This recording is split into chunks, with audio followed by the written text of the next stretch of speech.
When spring arrives on this tiny volcanic island, a remarkable transformation takes place. Just 90 kilometres off the south coast of the Korean peninsula, Jeju's blooming canola flowers attract hordes of tourists.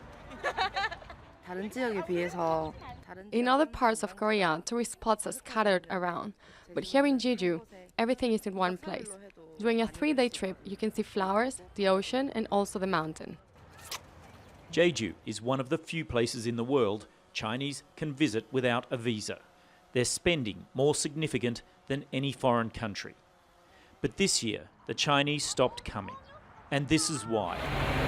America's Terminal High Altitude Area Defense System, or THAAD.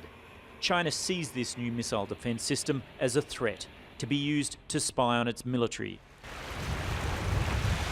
In retaliation, it has banned travel companies from sending tourists to South Korea, a move that has drawn deep criticism. Setting aside our political or military stance, I think linking such issues to private exchanges in the tourism sector is un-Chinese. The ban has had an immediate effect on business in Jeju. The number of foreign tourist arrivals in March fell by 56%, half of which were Chinese, and that figure is set to get worse. Today, 78% fewer Chinese arrived than on this day last year, a scenario which is playing out all around South Korea. Jeju's duty-free stores, once thriving businesses, are now almost empty. Hotels catering to Chinese across the island, empty. Half of staff have been placed on unpaid leave. We recorded a deficit in February and March, with revenues shrinking to 50% of last year.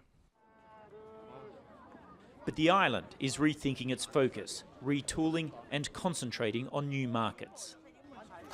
We are diversifying the origins of tourists, ranging from South Korea, Southeast Asian countries, Japan, and Muslim countries. Ironically, total tourist numbers are now on the increase. South Koreans are filling the void, taking advantage of cheap flights and accommodation and the new focus on the domestic market. Nationally, the government is providing $200 million in special loans and guarantees to help Korean companies through the crisis. And in Jeju, far from hurting the economy, the Chinese ban appears to be helping foster a local business renaissance.